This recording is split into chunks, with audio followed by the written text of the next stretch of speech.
this month we have a wonderful, cheerful, big yellow peony called the Garden Treasure. In the last episode, Jens has made a wonderful arrangement with this cheerful peony and last year's grass and what you have found left from the garden. And it creates this bright contrast of those dried and dying twigs and grass with new life blossoming out. So in terms of the garden arrangement, could you tell us a bit more? How would you see arrange the garden design with Garden Treasure? I think, Jens, you've pulled out another really interesting and stunning display there by the way you've taken them as long as in a trough-like form, and then with, again, the focus is the beautiful lemony color of the rose, and then you've got the brush and texture and structure just sort of blending through it, so your eye is taken to the rose itself, but the other stuff adds as a frame. That's stunning, I think. Thank you, thank you. As you know, I like contrast also when I do garden work and all that. But as you do, but you are more into strong colors and chubang party time, because I combine the floristry education together with the landscaping. It's very different, but I try to never, and I know you're very good at that as well with the contrast, and I don't want to waste anything in nature. So therefore we just cut off this time for the garden here and then reuse it.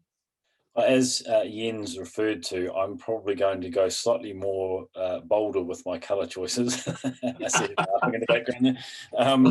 Mainly, I mean, one of the things that I always have to be aware of when I'm doing these choices is that it's very easy to pick any plant, but I have to keep remembering that peonies are only flowering for a short period of the year. So I have to think of what is going to be blooming or coming into full leaf at that time of year.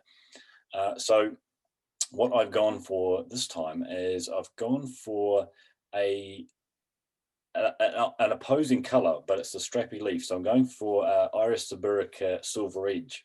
It has a rich blue color to the iris flower, a very upright structure, very strappy leaves, which is in contrast to the big bold leaves of the peony. But the blue, deep blue of the flower has a silver edge to it, quite a notable veiny silver edge to it. So it's quite striking in its color. Picks up a bit of the color of the peony. Now you're thinking probably, whoa, that's quite a big contrast. But around the base area, as a fluffy filler that'll just billow around it, I've gone for Archimilla mollis, and I know there will be some people there who will go, oh my God, not that plant, because I like that. It can seed everywhere. But I'm going for a variety called Gold Strike, which has a more yellowy color to its fluffy flower heads. So Archimilla mollis has the big sort of typical glaucous blue-green leaves that is amazing if you get dewdrops or rain on it, and it just holds and glistens through it. But then you get these big, fluffy, more sulfury yellow than the greeny yellow that you normally get. That'll just billow all around the base of it. And then you'll get the sharp uprights of the strappy leaves of the sibirica coming through. And I would put them in probably clumps around the peony. So you've got the peony doing its thing, you got the splashes of blue, and then this big billowy mass of yellow and glaucous blue around underneath it.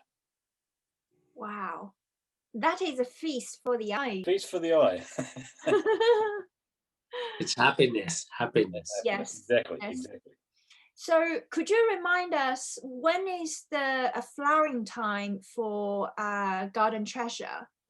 Garden Treasure, as I said earlier, it's one of the longest flowering peonies, so it's probably going to start, particularly in the south of England and mid-England, probably about the end of May, mid-May to late May, and then will flower on through for about 3 weeks. So up here in Scotland, you'll be looking at more sort of very late May, early June through to late June. Great. And when is the best time to plant garden treasures so that it can flower during that time?